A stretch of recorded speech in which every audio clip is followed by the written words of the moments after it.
Welcome back, everyone, to Figuring Out the Formula. I'm your host, Kyle. I'm here with Chandler and Patrick, as always. Silly season is a time in the middle of the summer where Formula One gets a month off, right? So it's great for the teams, the drivers, all that, but it freaking sucks for us fans. There's nothing going on. This is like the first month where Max Verstappen hasn't won a race by a minute and a half. Silly season, it gets its name because a lot of crazy things happen. There are crazy trades that happen. There are drama because there's no racing going on. So a lot of people just make crap up in order to keep the fans interested for the second half of the season. Well, unfortunately for us boys, silly season was more like boring season. Not shit happened. Literally, like we made predictions the last episode on what's the craziest thing that could happen. Well, for once, Patrick didn't lose to me in a prediction. I mean, you're like now you're like 1 for 30 something. I don't know what it is, but you finally cold. Yeah, you finally caught a dub, I guess, or we all caught L's, whatever you want to say. But that one. I was about to say, I'm surprised that you didn't throw away to find a way. We're like, oh yeah, me and Patrick were right, and Chandler was wrong as always. Well, I mean, if the shoe fits, right? Before we get into this episode, let's raise one up, boys. Here's to the second half of the season and pour one out for the homies who don't even want to come back for it after Max Verstappen's reign. That's right. Cheers. Another 8-9 races of the Dutch national anthem. Yeah, whatever it is. I mean, there are reports like Red Bull is going to be this dominant until 2026 when the rules change. We could see just this long run of, Red Bull winning. Yeah. Now, we were talking about Red Bull winning, right? Well, that's Max Verstappen. Max Verstappen is consistently, he could start from 31st and there's only 20 cars and he would still win the race. Well, the second Red Bull driver, Checo Perez, Sergio, he's got this crazy thing going on with his contract. And we found out about it during the silly season. So let me read this to y'all and get your opinions on it. Sergio Perez's contract can reportedly be adjusted this month due to the 125-point deficits to Max Verstappen in the championship. Now that's the driver's championship, not the constructors or anything like that. It continues by saying, due to a reported clause in his contract, Perez's contract can be adjusted if his gap to Max Verstappen is 125 points or more. That's not good because he's sitting at that number right now. So right now, Perez's point deficit in the championship to Verstappen after 12 races is exactly 125. This could trigger clauses in the forms of reducing salary and reducing bonuses. I mean, if Checo's not going to win a world championship, at least give my man some bonuses, some kind of incentive. Bro, he's in the number one team, Pat. He's fucking it up. I have a feeling that's like something that had to have been stipulated by like Red Bull and not Checo. That's a shitty fucking deal. Checo's trying to fit a triangle block into the circle hole. If he's like actively taking a contract like that, everybody knows Max is Max. And we saw what happened last year. So I don't know. Maybe he was just smoking crack when he signed that part of the contract. Cause you know what? I'll tell you exactly what happened is that he won Monaco, right? Like he was like, they were on top, like even right before Monaco, like he was in the hunt for the championship. I think he signed the deal before he won Monaco, but like that whole weekend, like at that point last year, like it was like, hey, Max and Checo, like literally a DNF from Max, and then we shift our priorities to Checo to try and get him to win a world championship. So I think at the time he's kind of riding that high and says that'll never happen. Like, well, the thing is, we don't know when this contract was signed. The only thing I know is that Checo needs to fire his agent and hire Dwayne "The Rock" Johnson from Ballers because he would not have taken that deal, or Jason from the same show, whatever it is. Ari from Entourage. Dude, he's going to get a better contract than Max Verstappen if that's the case. Yeah. But, dude, it's crazy to me that he would sign that deal. But at the same time, who the hell would have thought a 125-point deficit at the halfway mark is even possible with two Red Bulls? Yeah, it was not. There was a gap that was expected, but that big of a gap. It's crazy.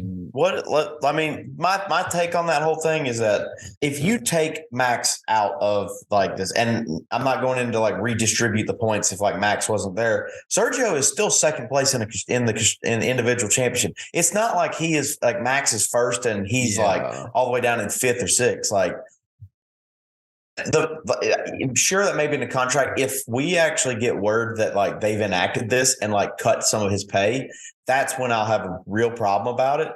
Yeah. Because you're like, the man's still second in the world championship rankings. I agree with what you're saying. But at the same time, this is an easy out for Red Bull at the end of the season, right? Like if he doesn't meet these standards, you didn't check those boxes. Just because Max did great this year doesn't mean he will next year. So we have to have a second driver who can produce. Yeah.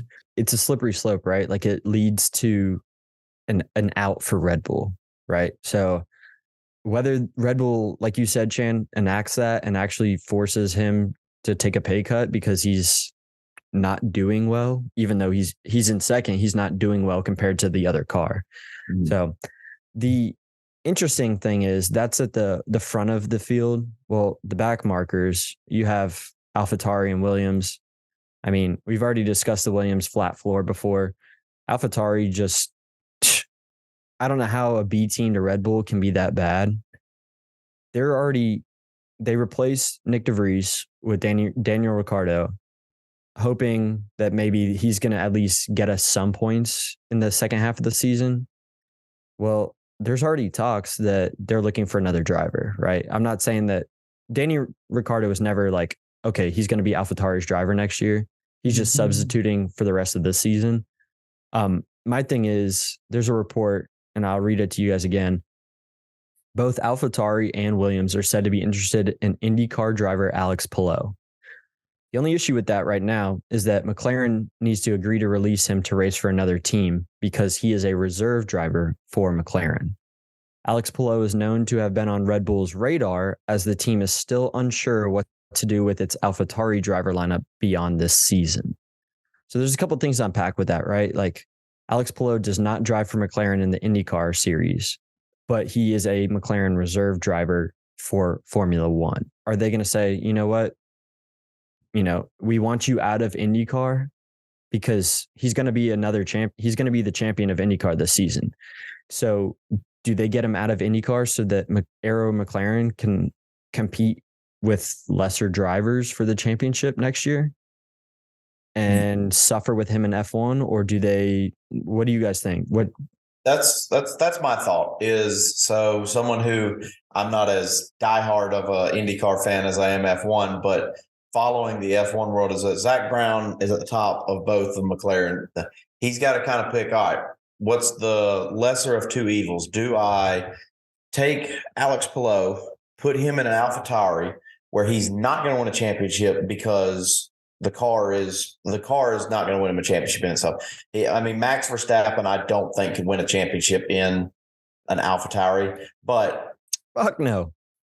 You put Alex Palou, you say, okay, hey, Alex Palou, you can go to I'd be a little, like, based off of this year alone, I'd be a little more scared of putting him in a Williams than I would be in an AlphaTauri.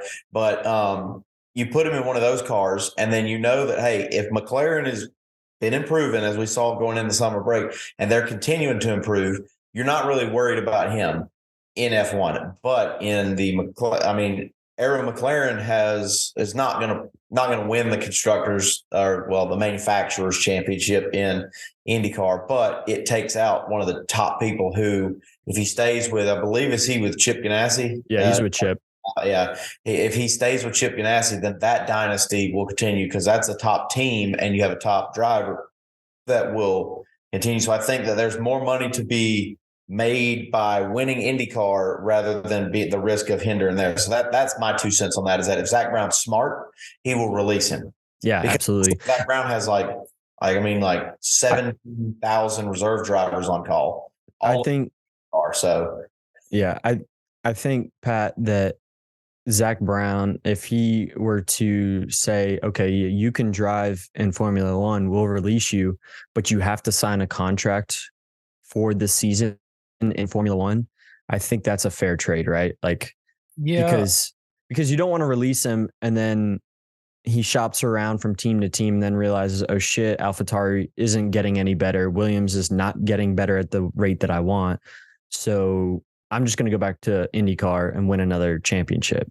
I think if he secures that, like if he secures the fact that, okay, he will be in F1 this year at a shittier team, yeah, go ahead. Come right over, buddy. Yeah, I think from a McLaren perspective, or I guess really just a Zach Brown perspective of kind of driving value, that's probably in his best interest, is to just let him go to F1.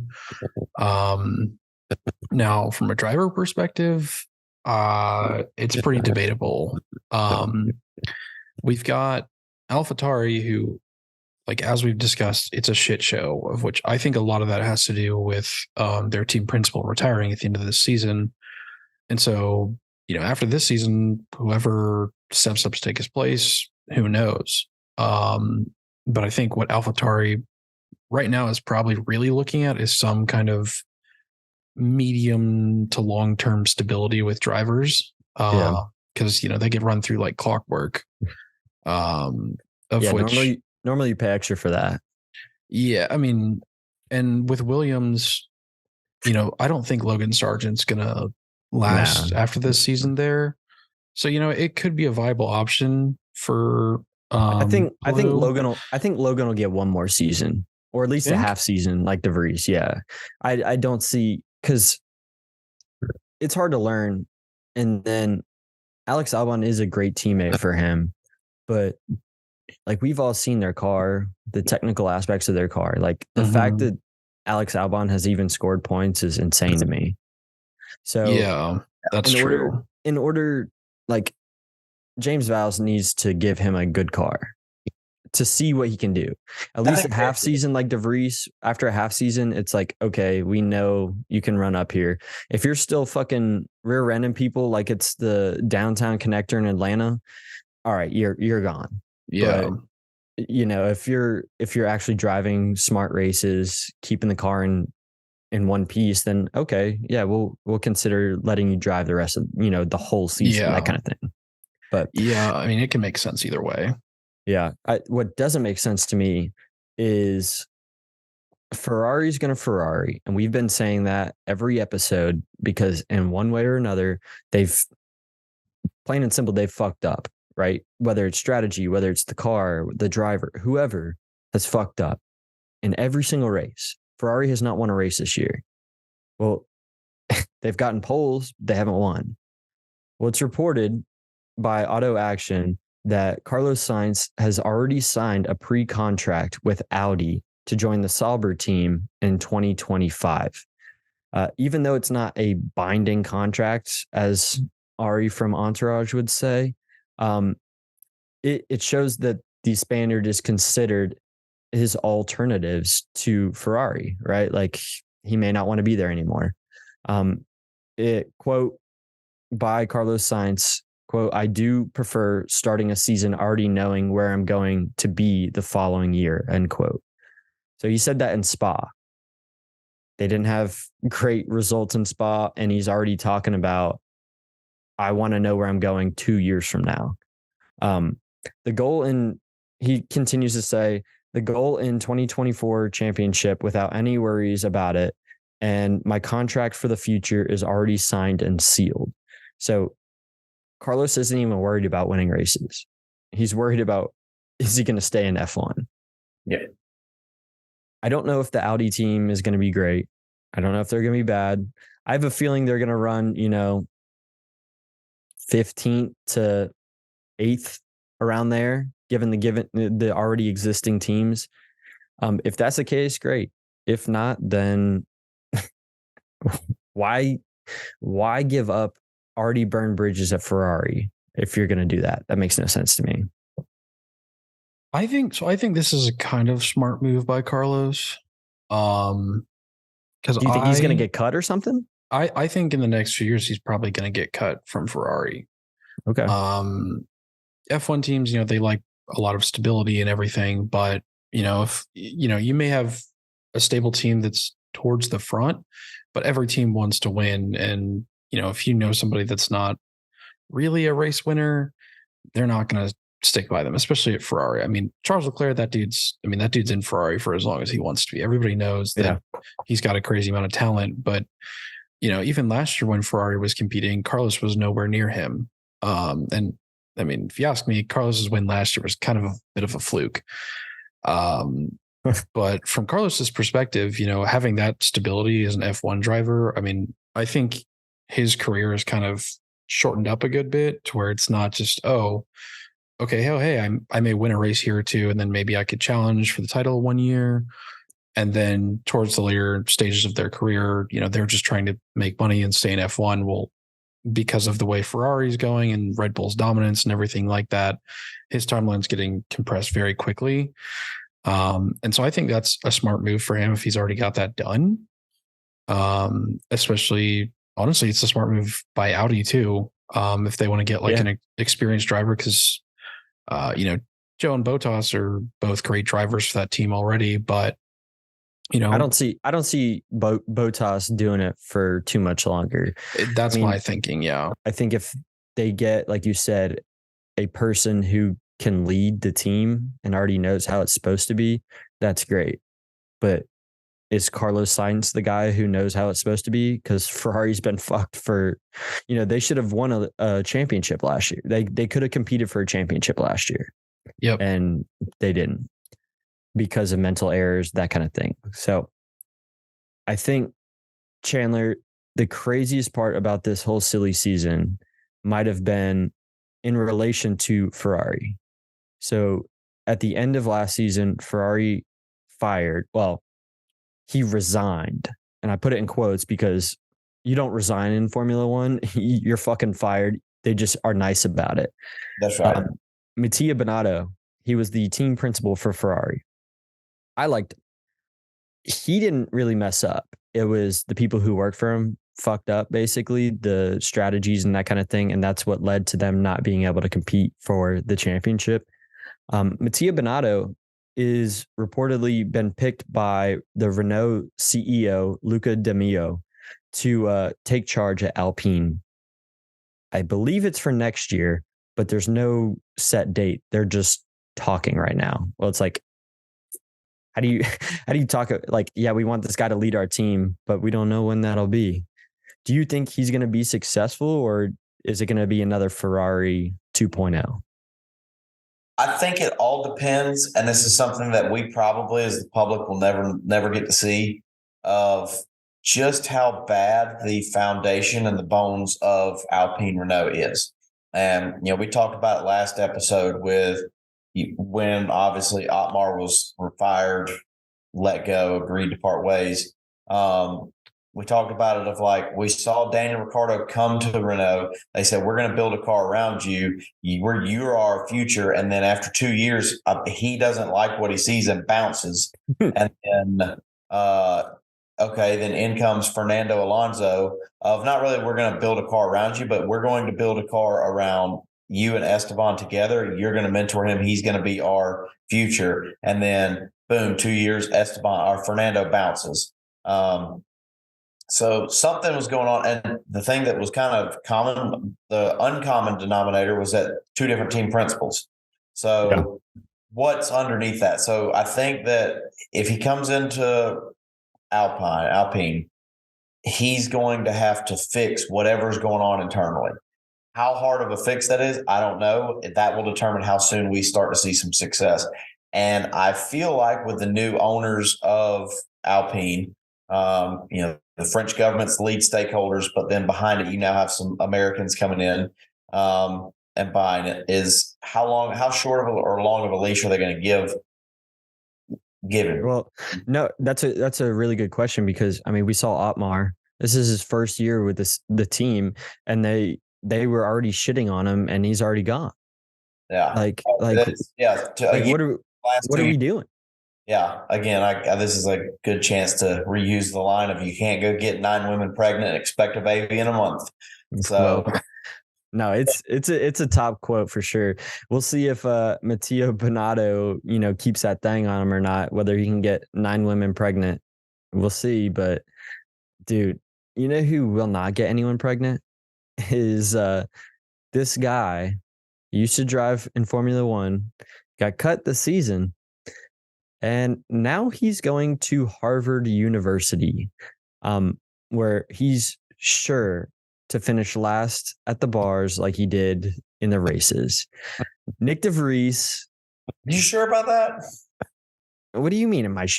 Yes. My man can go to downtown to like the streets of Boston and like just look at women. They're not even gonna know who the fuck he is, bro. They don't care. What do you mean they don't care? He's under 6 feet tall. Yeah. They're not gonna pay attention to him. He's 3 feet tall and he fucking fine. He'll get the local Fenway High School girls. They'll be like all over him. I don't even think old boy ever scored in the points. He's gonna get that selfie coochie. That's what he's gonna get. In Boston, no, he ain't. No.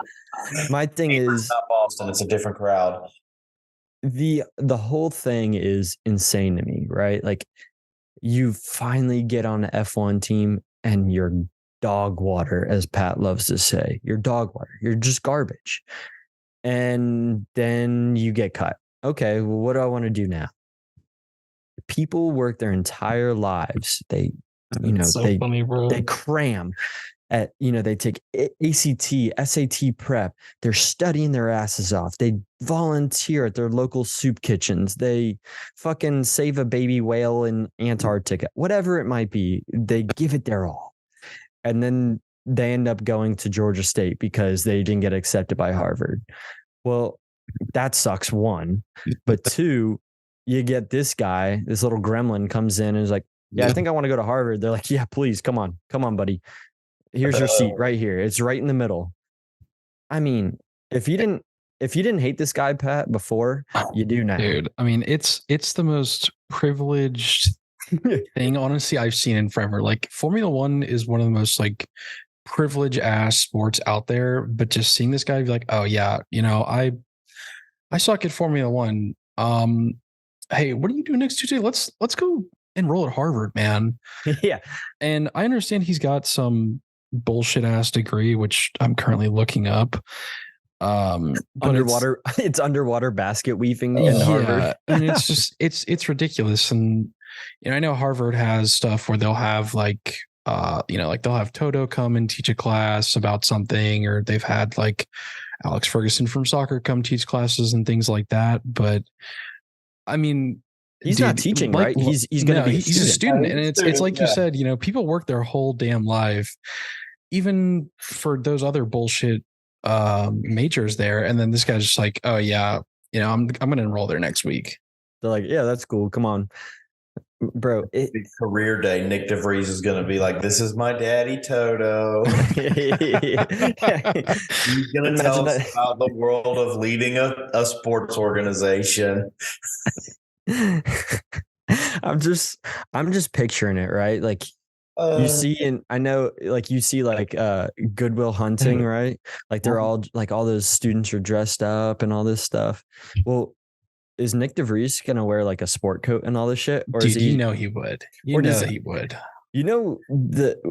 I'll put money that he still has all his AlphaTauri gear, and that he's gonna wear that shit the first day, like the hat and everything.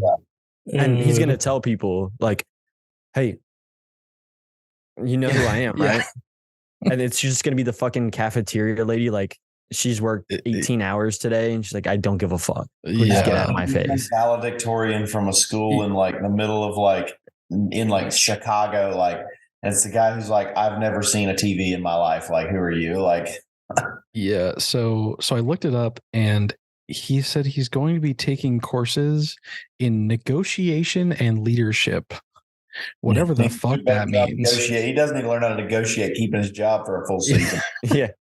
And my fellow classmates, this is how you negotiate with the wall on how to fuck up your car. Yeah. Step 1, follow my lead. Dude, it's just, it's so entitled. There's not much more you can say about it except, God, I hate this fucking dude. I hate him so much.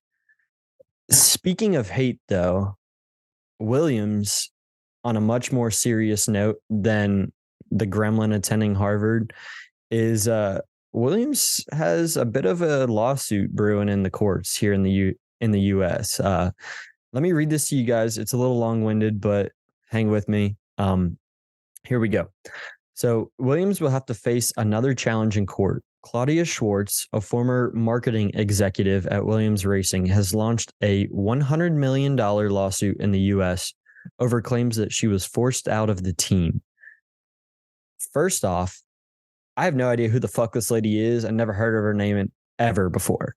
Well, that's important because she continues to say that Williams tried to destroy her reputation and publicly humiliate her by leaking details of an alleged affair with a senior member to an industry magazine. I say again, I don't know who the fuck this lady is. So how can she publicly be shamed if no one knows who she is? We're going to continue. Williams, however, is separately seeking $6.9 million. So she filed a $100 million lawsuit, but Williams is doing a $6.9 million lawsuit, huge difference there, that they claim was fraudulently received by Schwartz using the company credit card for luxury expenses. So I don't know if that's a case of the Red Bull food, budget cap issue. I don't know, but we'll see. We'll go from there. Former team principal Yos Capito's role remains unclear in this.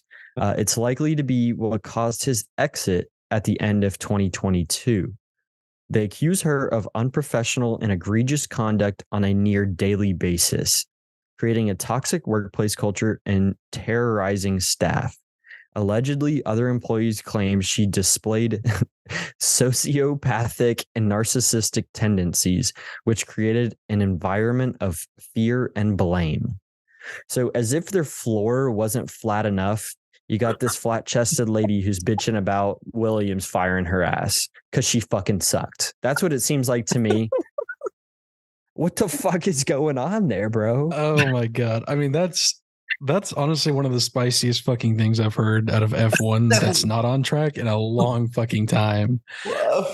Dude, so my favorite part about this is that I know there's some fucking lawyers that Williams hired that are licking their chops, because I bet you they have loads of screenshots. But at the same time, I'm also like, bro, Williams, how do you just not notice $7 million in funds getting spent the wrong way? That's a lot of fucking food, bro. That's a lot of catering, bro. That's a lot of catering and a lot of Red Bull. Like, was this and did this? It may have said it. Did it go on before Claire Williams sold? Like, or was this all like in this 2-year, 1-year stint? Like, the article doesn't specify, but like when she claims in her lawsuit that they tried to destroy her reputation and publicly humiliate her by leaking details of the affair. Yeah. So after they try to do that is when Williams separately is seeking $6.9 million that they claim was fraudulently received by Schwartz. And that was using the company credit card for luxury expenses.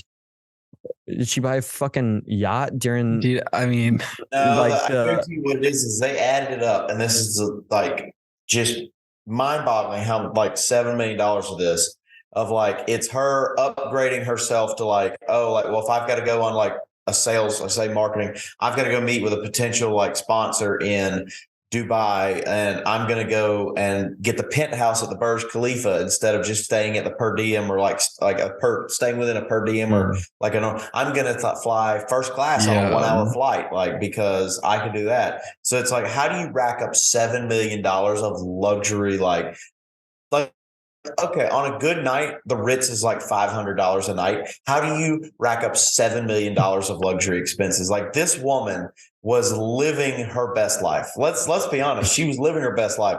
She will now live her best life behind bars if she didn't, or bankruptcy. Like, yeah, it is not a criminal charge. Yeah. It is a civil. She's suing them for $100 million, and they're trying to find the $7 million that she took.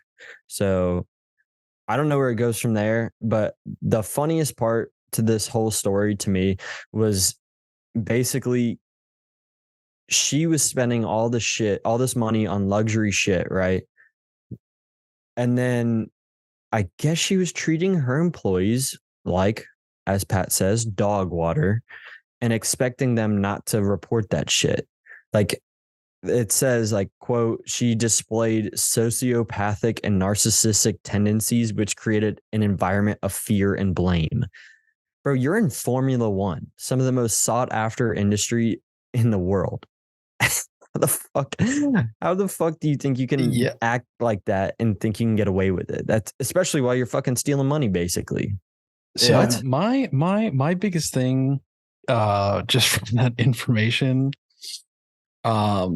which tells me this bitch is about to get murdered in court, is that she says that they tried to publish this information. If a Formula One team wants information to get out, that shit is 100% going to get out, bro. They have hundreds of reporters every day hitting their lines for information. She's about to get murdered in court, and honestly, I'm going to keep an eye on this one. I got it. Yeah, I'm going to keep an eye on it because, like, looking at her pictures, I could tell, like, she was a bitch. Is Claudia German for Karen? The record show. She sues people. Never mind. I was just kidding. I did not say that. I am not a part of this. I am not getting a defamation lawsuit or a libel or slander or whatever that falls under. I'm just looking at her picture and I'm just going, you fit the stereotype. Yeah. No, she does. She 100% does, bro. Fucking Chandler sounds like Pat McAfee when Brett Favre started to sue him. He's over here tipping toes. Like, come on. Oh, all right, we're gonna change the subject before figuring out the formula gets hit with a cease and desist. We'll end it on a funny one here.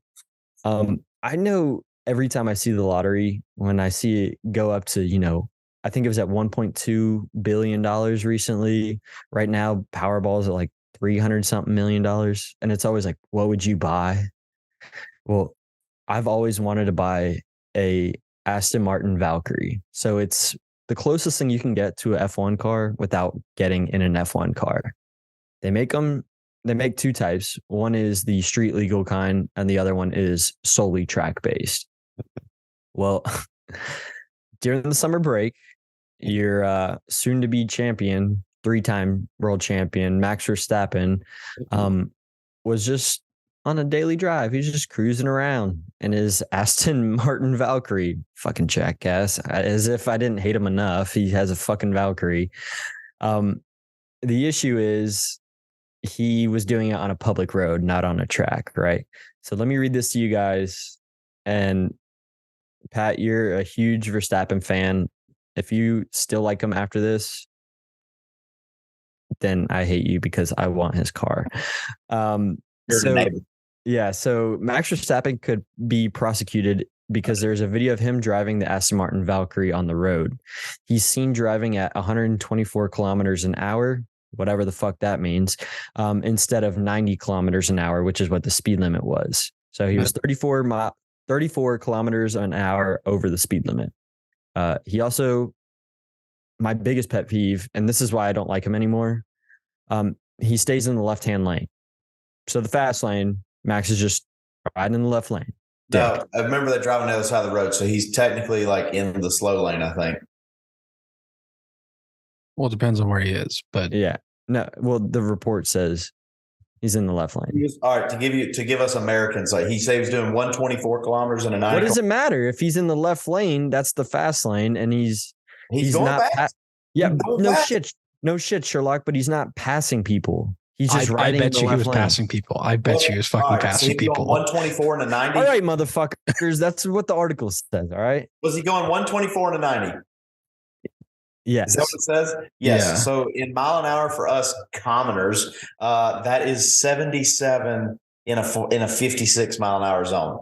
Oh, what a pussy, dude. If I was driving a Valkyrie, I would have been 77 miles an hour in a 56 mile an hour zone. My man's going 21 over the speed limit. Yes, it's a super speeder, but if an uncalibrated radar gun might not even say it's a super speeder. I mean, bro, what are we talking about now? I'm over here thinking he's like hauling ass. No, that's the funny thing about it. Like, I think it's funny because it's only 21 over. Yeah, I mean, no, it's 34 kilometers over. It's 24 miles an hour. That's how we speak here in America.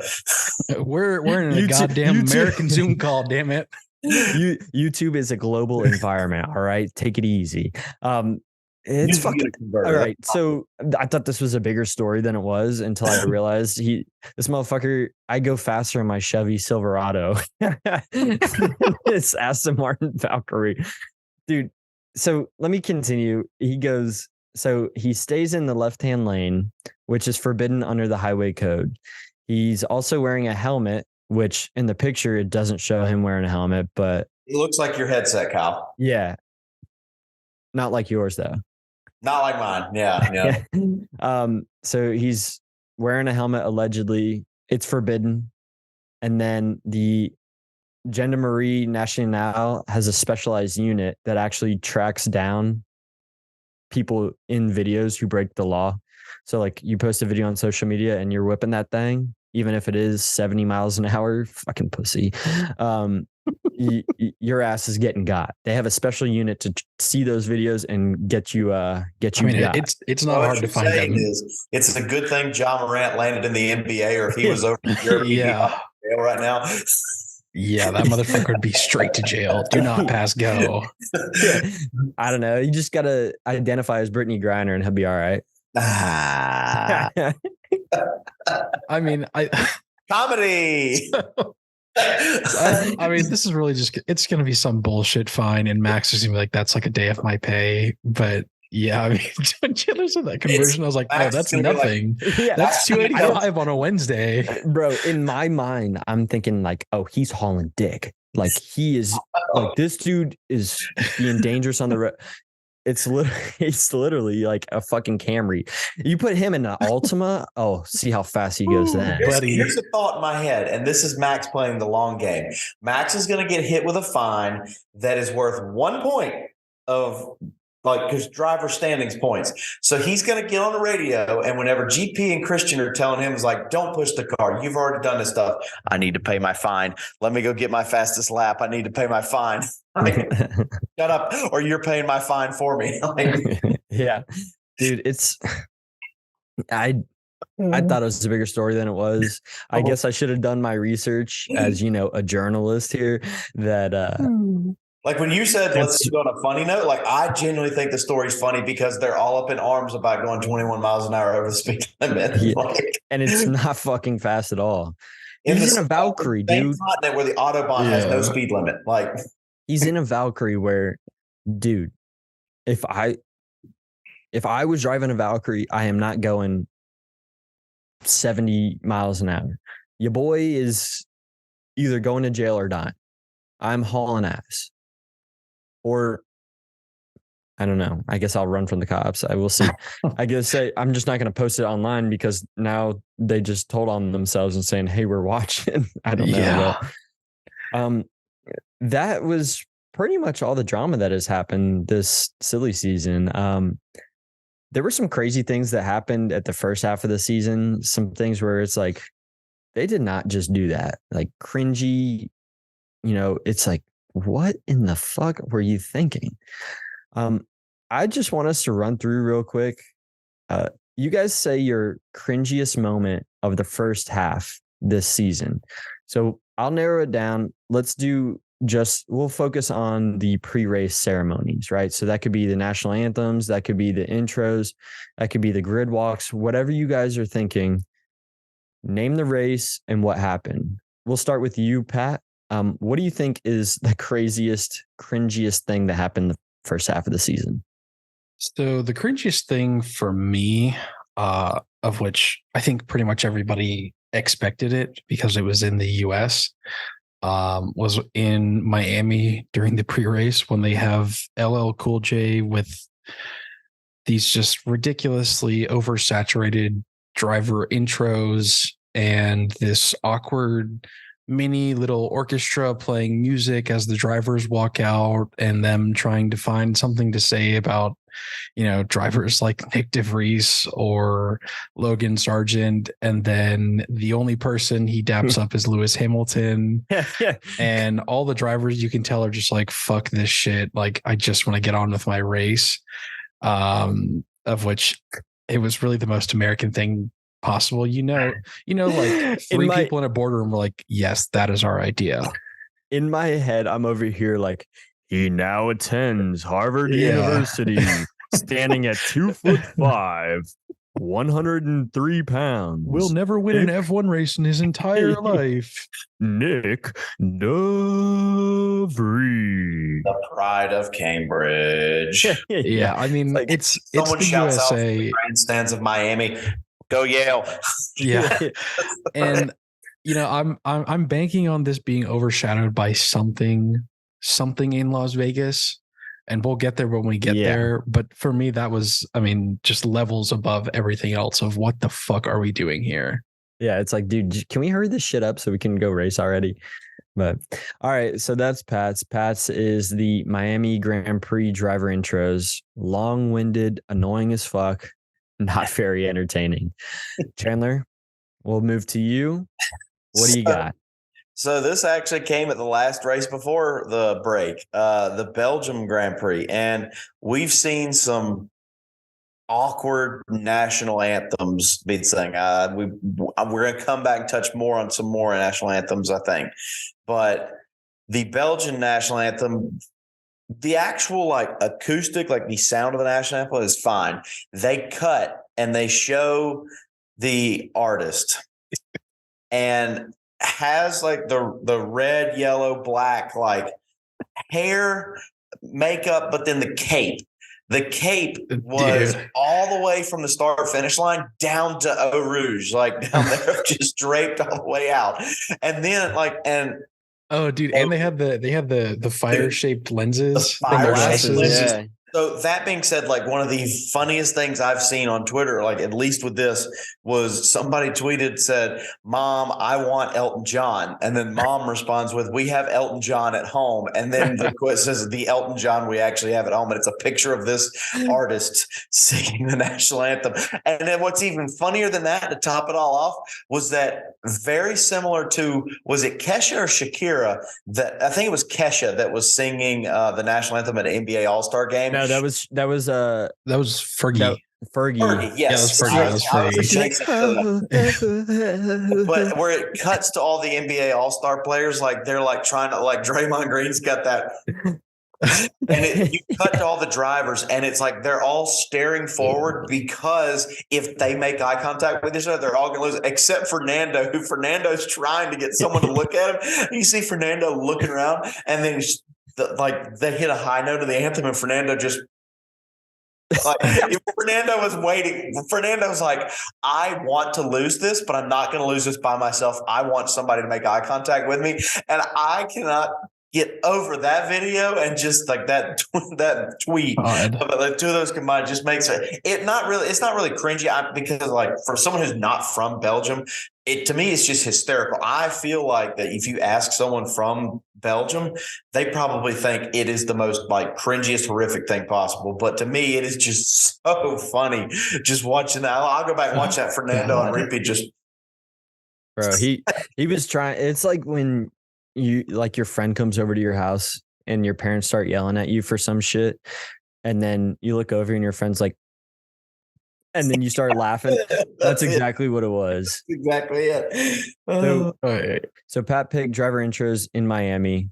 Chandler picked the national anthem by Felton Thon in Spa. I'm going to stick with the national anthem, but this one's going to be the Saudi Arabian Grand Prix. That one was bad. That was bad. We discussed it during the Saudi Arabian episode. Literally, I don't know about you boys, but here in Georgia, we had to, in the 5th grade, we had to learn how to play the recorder. Don't know what the point of it was. I don't know how to read music or anything like that, but your boy knows how to play hot cross buns. I think I was 10 times more qualified than the fuckers out there with musical instruments playing that national anthem. It was probably the worst. That was the worst scenario I've ever seen. The best part about that was that like the band director looked like the original Jumanji Safari guy with like the hat up to here, and he's directing. He's directing, and the band's like going in circles and like doesn't know where to look. Oh god! I felt like I was in the Twilight Zone for a second there, watching that shit. I'm like, there's no way this is real. Like, this is one of the first races of the season, and people are actually watching like the pre-race ceremonies, the grid walk, like, oh yeah, this is going to be, we're starting off the season strong. And then you just hear fucking people dying in the background. You're Dude, like, what is going on? Those like, it's so funny because of how much money that like Saudi Arabia has thrown at F1. They couldn't hire a fucking they musician? literally hired a band from damn Los Pollos Hermanos to play. Like, yeah. I mean, even they showed the kids around, and the kids are all just kind of looking around, trying to like mouth it, but they don't even know what's going on because it's that bad. I'm telling you, it's honestly like Christmas Story at the very end of the movie when they go to the restaurant and they just pull the guys out of the kitchen to come sing Christmas carols. They literally just pulled a bunch of marshals up to say, "Here's your instrument." Yeah. They probably all got shot afterwards too. They embarrassed the country or the empire, whatever the fuck they call it. Either way, dude, it was like that's what we talked about for like the first 20 laps of the race. We were all texting during the race like we do every race, and it was like, dude, my ears they're still bleeding from that shit from pre-race ceremonies. I don't know what the fuck is going on. Oh god, yeah, that was awful. So awful. We talked a lot about the cringiest moments of the first half.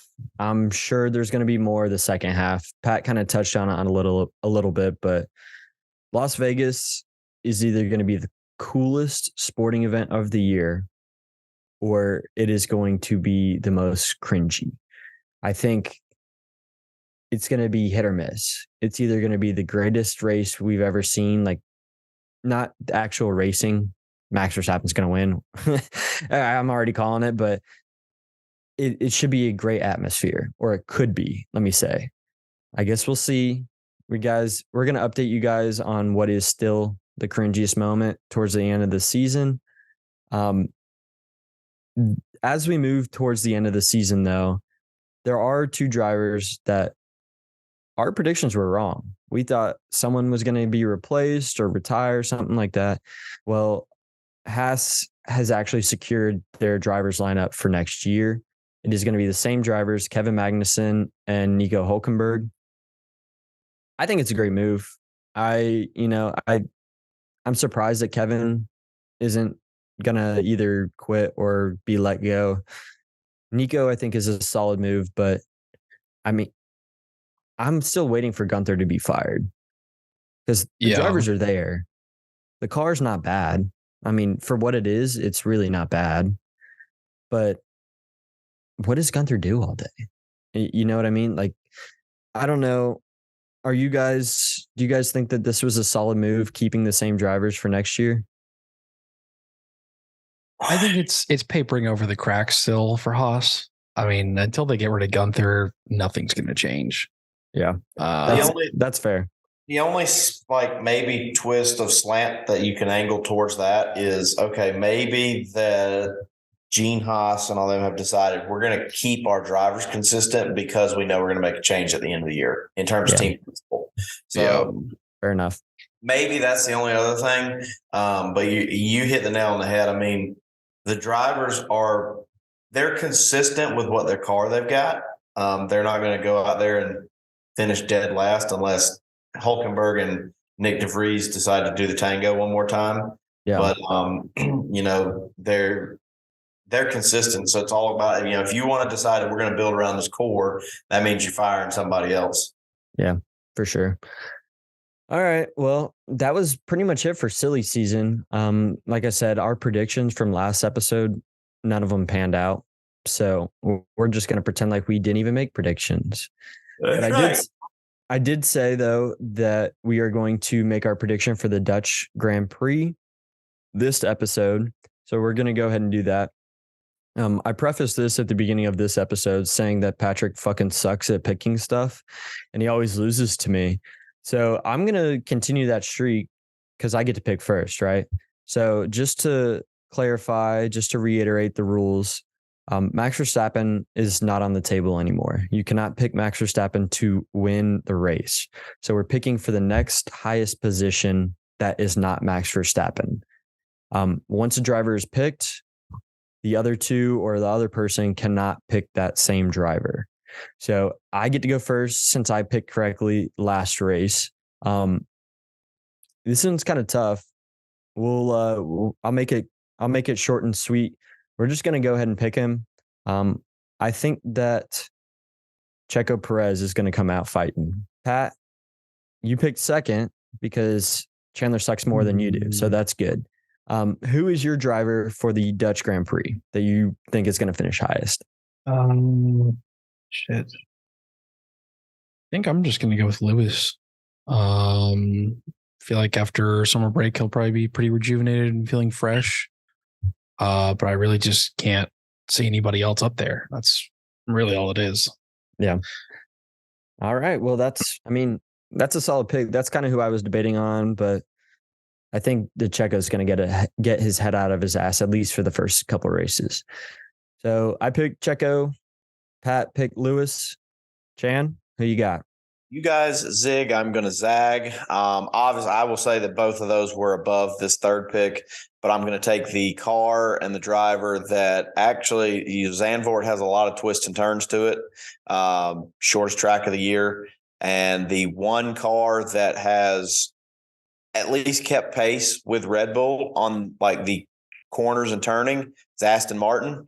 And I'm going to be taking Fernando Alonso just to, obviously I don't know what we're going to see out of the McLarens, but we've seen it at tracks that have a lot more twists and turns that Aston Martin is able to keep up with cornering. So that's just what I'm going to roll with. I may be wrong. I may finish somewhere in about 8th, 9th while y'all go 1, 2, 3 between Max and that. But I'm going to zag. I've been in third place for every single race since we started taking Max out of the equation. So got to do something different. Yeah, absolutely. I think honestly, all three of our picks are pretty solid picks. We don't really know what's going to happen. First race back after the break. We'll see. Continue. We'll keep watching and see where the season goes from here. Like I said, this is for the Dutch Grand Prix. It is going to be August 27th. So qualifying is the 28th at 9 a.m. Eastern Standard Time, and the race is going to be at 9 a.m. on Sunday, the 27th Eastern Standard Time. We talked a lot of shit this episode, but that's all right. Thanks everyone for watching. This is Figuring Out the Formula. Don't forget to like, comment, and subscribe. Let us know if you guys have any questions that you want us to discuss, especially in Pat's Paddock. We're always open. So I appreciate it. Thanks, everyone.